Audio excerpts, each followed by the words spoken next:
our seminar series, just to explain a little bit about it. Okay. The Institute attempts to bring together expertise in food and health in UCD. That's one of our main objectives. And to develop a strategy which will drive us going forward for the next 5 years and renew that strategy every so often. And we want to develop the UCD food and health brand nationally and internationally. So we're very much a marketing organisation in a sense, or a strategic organisation, rather than a big building with a big budget. We tend to base our research agenda on the European technology platform Food for Life, which is an industry funded organisation, but it's driven partly by half by academics and half by industry in terms of its vision. And they have a house, as they call it, in which they look at the various structures that govern food and health, and we try to build our strategy on that vision. So our 4 main areas of research that we would push would be the processing for safe and healthy foods. This is a very big area. We're a designated centre for excellence from the World Health Organization in terms of food safety. We've been advised by our international visiting panel not to talk about personalised nutrition. This was as of last week. They suggested we talk about targeted nutrition. So we're probably going to change our word from personalised to targeted. Functional food ingredients is a very, very big area of research within the Institute. And food chain integrity is just something you cannot ignore. It has to be an integral part of any serious research institute's work. In the Institute, we have what we call our 4 Ps. The first one is people. We want to attract the best people here. We want to give them the best experience here, both PhDs, postdocs, visiting staff, and so forth. Second one is papers. We want to have a very high output of good papers in high impact journals. We put a lot of effort and time into measuring metrics of performance. So we look at citations and we look at output per staff, output per euro invested, and all of that. So that's a very big metric for us. The third one is patents, and our international panel suggests that we change that to profits, but I thought profits would be not perhaps the best word to use in a university, so patents.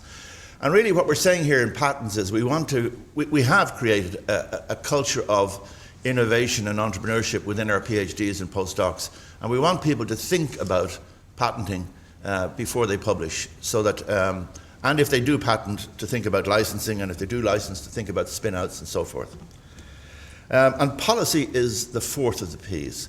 We want our research to not just be economically relevant, but to be socially relevant. So we want to be able to say things to our own government about where we think things should go, and we want to say things to the European Union. We haven't got as far as the United Nations yet, but we're working our way up. In terms of policy workshops, as I said, this is our 4th. We started off with malnutrition and the elderly, and the policy issue there was that we have no interest in this country in malnutrition and the elderly. And by the way, the economic cost of malnutrition in the elderly exceeds that of obesity, because the elderly are a smaller group, but they're an extraordinarily costly group. Obesity are a large group, but they're cheap.